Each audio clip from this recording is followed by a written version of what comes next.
The Bite of the Mango, Chapter 19. One Monday morning, Katie drove me to my first ESL class. Most of the people there will be adults, and they come from countries where English is not spoken, she told me as we waited for the set of traffic lights to change. As these people will be new to Canada too, and some have suffered greatly, many countries have had wars, and many people escape those countries by coming to Canada. You'll see. She was right. My classmates were young Asian women, grandmothers from the Middle East, and men from Southern Africa. No one spoke English. The class was for beginners. Katie stayed with me for the first 2 days, sitting beside me at the back of the room.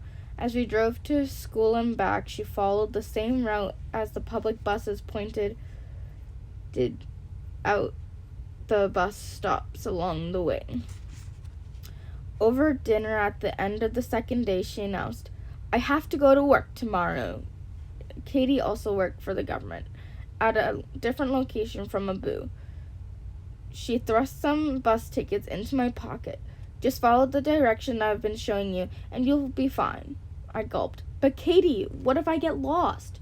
"Then you get lost," she answered matter-of-factly. Toronto is a big city. The population of 5 million is near the entire population of Sierra Leone. I imagined myself hopping on the wrong bus and ending up at the other end of the city, not knowing the telephone numbers of people to call, stranded, shivering in the cold. On a blank piece of paper, Katie wrote down the name of the bus I had to take to school and the street at which I needed to get off. On another piece of paper, she did the same for the return trip home. "Show the piece of paper to the bus driver when you get on," she instructed. "He'll make sure you're on the right bus and let you know when to get off." I was so nervous the first day. I had to find my way all on my own.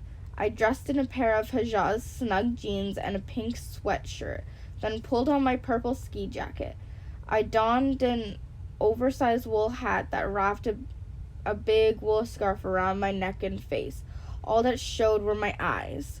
I had taken the double-decker buses in London many times, but I'd always been with Yabam. Now I was alone. I stood motionless at the bus stop, watching 3 buses slow down and then speed by. Before I gained my courage to step forward, indicating to the bus driver that I wanted to get on, my arms shook as I gave him Katie's instructions. The bus driver grunted, "Yes," and pointed to the seat directly behind him. I was so afraid we were going in the wrong direction. I couldn't look out the window. After a while, though, the bus driver motioned for me to get off. As I stood up, I breathed a sigh of relief. There in front of me was the school. The teacher just smiled as I sheepishly entered the class a half hour late. She pointed for me to take a seat in front of her. From that moment on, I listened to my teacher more closely than I have ever listened to anyone in my life. My mind would churn over the English words long after class ended. During breaks, I would spin around in my chair and practice talking to the person behind me. At first, we communicated mostly through gestures, but soon we were saying English words to each other, and within a few months, we were forming sentences. At night, I'd read the children's book I'd check out at the library. Soon, I'd advance from individual letters to identifying entire words like the, and, girl, boy, doll, and sneeches. I learned how to write these words in class. One of my proudest moments came when I wrote my name, Mariatu Kamara, in a word book with a pencil held between my arms. I had come to Canada on a 6-month visitor visa. One Saturday afternoon, I approached Katie and Abu and told them I wanted to remain in school. "Maybe I'll go home when I can speak English," I said. They were so happy.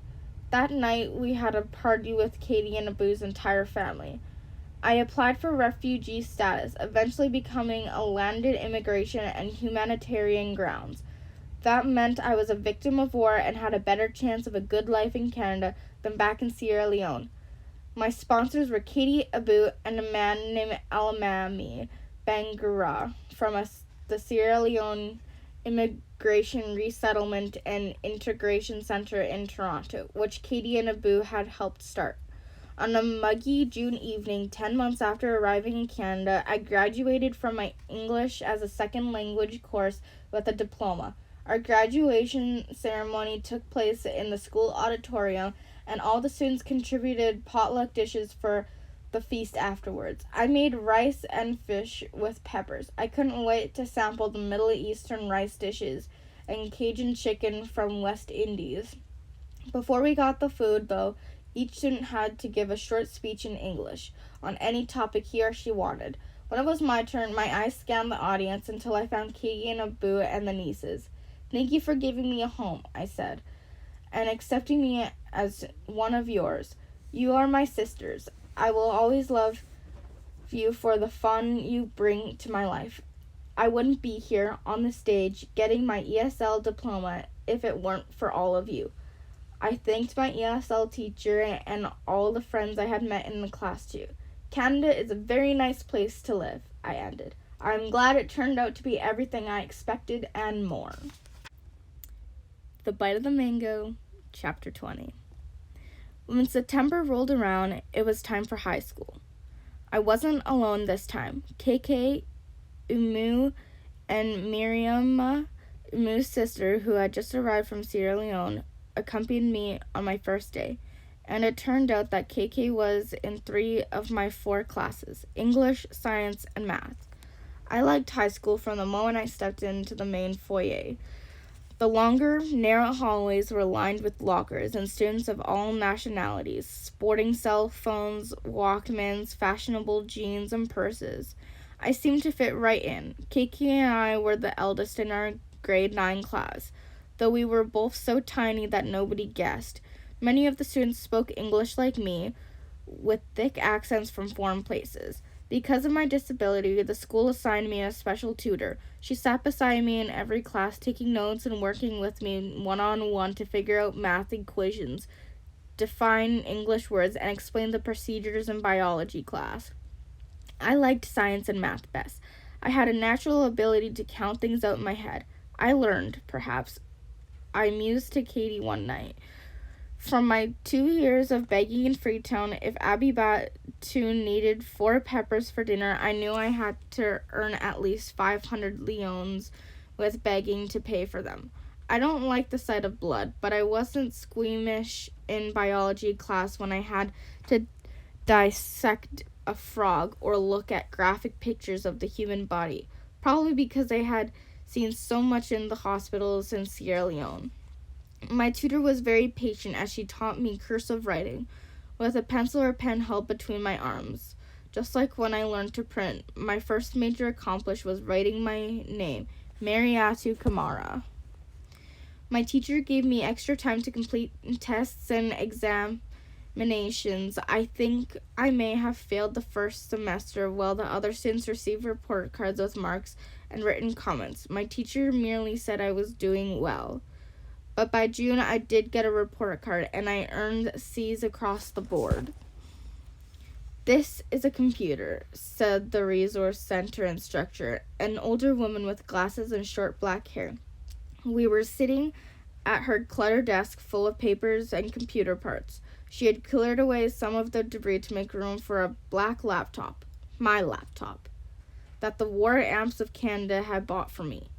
It was winter 2004. I was living with Katie and Abu, but all 5 of us young women had moved upstairs into Aminatu's bedroom so that she and her family could take over the basement. When the nieces and I fought over the bathroom in the mornings, we all shared clothes, boots, jackets, and purses. I knew that a computer was, since the nieces used an older PC to do their homework in the living room. Several students brought laptops to school too. The teacher forbade them to use their computers during class, but on break they'd sit by their lockers or go to the school library and type away. I couldn't help but watch as their fingers blew over the little keys. I wish I had fingers that could do that. "This laptop," the instructor went on, "is designed for people with disabilities. The mouse was shaped like a big ball so that I could easily maneuver it with my arms. I watched the icons for Word and Internet pop on to the screen. I moved the ball, and the instructor showed me how to hit the little arrow on the blue W. A blank page appeared on the blue W. A blank page appeared on the screen. It was hard at first to hit the keys, even though the keyboard was big. It was not easy to master hitting one letter at a time. An hour later, when the instructor said our time was up, all I had on my screen was a mismatch of letters and numbers. That evening, when the nieces were downstairs watching a movie, I sat on my mattress and played with my new computer. It took some experimenting, but I finally managed to spell out a complete sentence. My name is Mariatu Kamara. I live in Toronto, Canada, and I like it very much. Once I became proficient on the laptop, the instructor taught me how to connect to the internet. There was so much to explore, including websites that talked about the war in my country and chat groups where I could communicate with Sierra Leoneans living all over the world. I started sending emails first to the nieces, but soon to friends I had met at school. One day, Katie gave me Bill and Shelley's email address. I haven't heard from them in a long time, she said, but you might as well try. Hi, Bill and Shelley, I wrote. You may remember me. It's Mariatu Kamara. You helped bring me to Canada. I didn't hear back for about a month. When I did, their email made me very sad. Richard, they told me, had been killed in a car accident. Bill and Shelley also explained how they had come to know about me in my first place. They wrote that on a sunny Sunday afternoon, they were driving in the countryside. Shelley read aloud a newspaper article about the war in Sierra Leone. The article featured me. Afterwards, Richard had turned to Bill and asked him to do whatever he could to help me, including bringing me to Canada if he could. Bill and Shelley also told me that Comfort hadn't wanted me to stay in Canada. They said that they had been fighting with her from the moment we arrived. Comfort, according to the email, wanted to remain in Canada too, and had threatened to take me back to Sierra Leone if she didn't get her way. That's how Bill and Shelley now revealed I had ended up with Katie and Abu. Bill and Shelley wanted me to stay in Canada and have a shot at life, which they felt I wouldn't have in Freetown. When I finished reading the email, I closed my laptop and thought about Sweet and Richard, who had walked in the hills with me, introducing me to chipmunks, squirrels, and even a deer with a fluffy white tail. He was responsible for bringing me to this country, and now he was dead. Bill and Shelley had written that Richard was in heaven, smiling down on me. Maybe he was with Abdul and Santanji. Maybe they were all smiling down on me. I hope so. And then I thought about Comfort. If what Bill and Shelley said was the truth, then she lied to me. Whatever the truth is, I thought, as I went to sleep that night, I'm here, in Canada, getting an education. Bill, Shelley, Richard, and Comfort all did good things.